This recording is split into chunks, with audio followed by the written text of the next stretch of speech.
Ladies and gentlemen, today we finally dive into it. I've got asked a lot about it. I've seen many comments about it. We wanted to see me dive into the Season 1 story of Modern Warfare and Warzone, and they tie directly in together. And essentially what we get in Season 1 is not really the story of Season 1, but really the story of Al Mazrah and what is going on behind the scenes of Warzone 2. So in this video, that is what we're going to be diving into. Now, the reason why it took me an extra day is because it turns out that this video was a little bit harder to put together than I originally thought, because the cinematic trailer that they put out for Season 1 had no talking in it. So we had to dive in a little bit deeper, specifically looking at Zeus, looking at Kate Laswell, which we already do have a video up on, but her story going into the ending of the campaign and where this goes moving forward. So you'll see exactly what I mean by that as we dive through this video. But before we do, let me first tell you about today's video sponsor. So I'm assuming you guys have been playing a lot of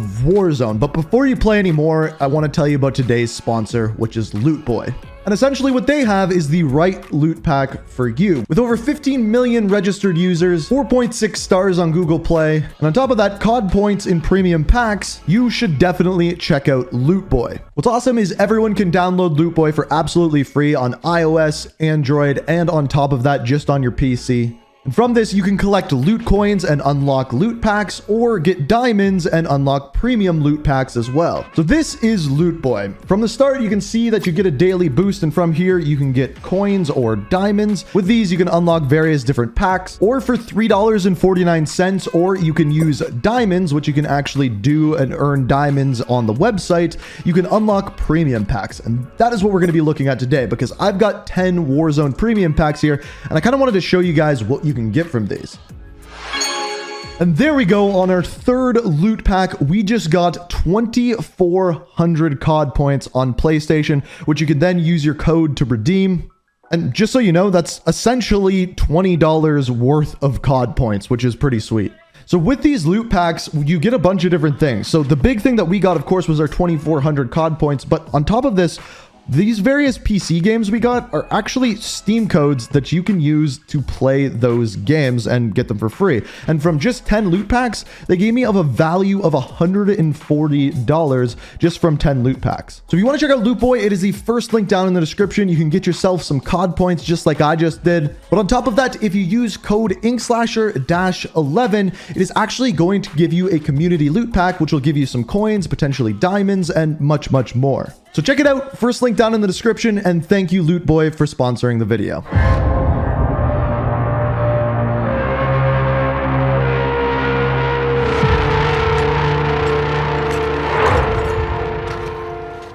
Now, I have to start this out by saying I really love the music in this trailer, but there is absolutely no talking, which makes the story of this a little bit more complex, and we have to look at one other cutscene, and on top of that, a little bit of background information on some characters. But in this cutscene, they're not really introducing a character, even though Zeus is kind of the main focus of it. They're actually introducing a completely different character, that character being Al Mazrah, the location of Warzone 2.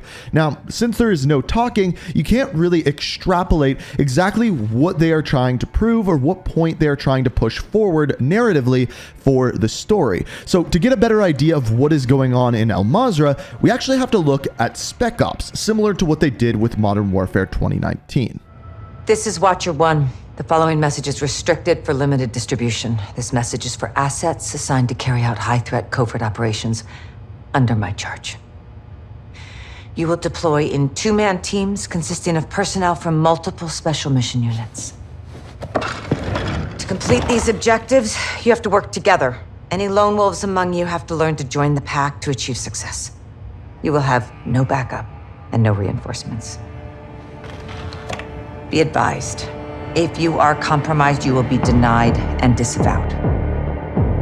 Periodically, we'll need to break contact, but I will be your Overwatch. Welcome to Jawbreaker. Good luck.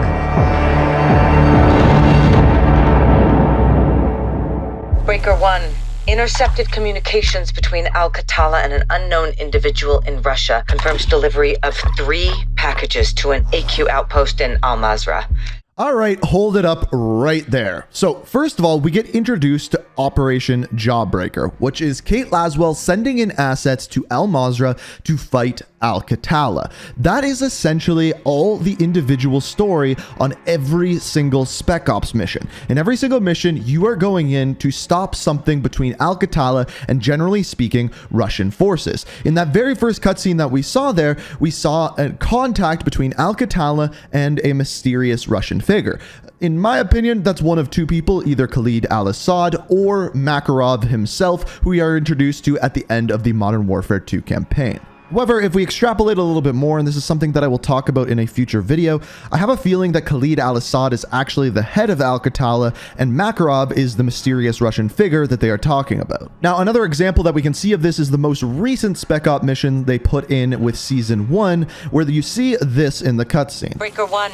Intel reports the Al-Qatala communications network runs through a series of encrypted servers located here in Al Mazrah. The servers are housed in these 3 buildings. So essentially what we are seeing here is the Al-Qatala communications network housed across Al Mazrah. You are sent in to stop it. So why Al Mazrah is introduced and why we are fighting there is because that's where Al-Qatala is now centered. Now, the question from here is, in the Season 1 intro cinematic, we are introduced to the character of Zeus. Now, we are used to seeing in these cinematics the introduction of evil characters. However, that is actually not the case with Zeus.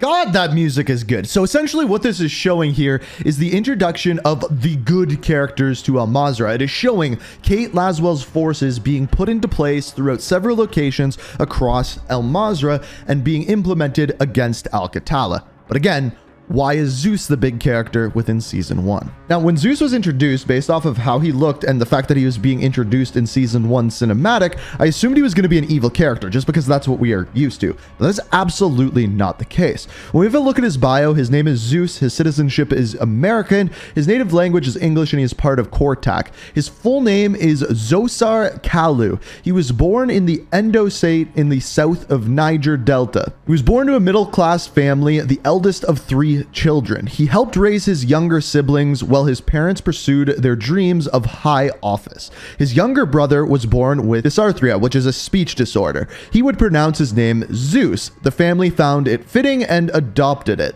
From here, after graduating university at the age of 18, Zeus served in the National Youth Service Corps for 1 year, stationed in Makurdi. He quickly became enthralled with a Special Forces battalion, seeing them work with Western militaries to combat the increasing reach of Al-Qatala. Because of this, his service year became his service career. As Zeus rose through the ranks in Special Forces, so did his family in the political world. During the election for Minister of Justice, a local Al-Qatala cell attacked the voter center, killing over 50 people, his family included. He was orphaned and now the last of his name. In other words, they also killed his 2 brothers. Zeus established the Thunder Corps, a counterterrorism group dedicated to hunting Al-Qatala wherever. So, in other words, the reason why Zeus is the character introduced within Season 1 is because, essentially, no one hates Al-Qatala more than him. His entire family was wiped out because of Al-Qatala, and now he has the Thunder Corps who is hunting down and taking out Al-Qatala. So essentially in Season 1, we are being introduced to the good guys, the guys who are being sent in to Al Mazrah to combat Al-Qatala. But the story is ingrained way deeper here than you may think. First of all, on the map in Al Mazrah in Sawa Village, you can actually see some crates with a specific logo on them. If you don't know what this logo is, this is the logo for Barkov's forces. Of course, Roman Barkov being a part of Modern Warfare 2019. It'll be interesting to see if this somehow ties into the story or if just overall it's tied together through Makarov.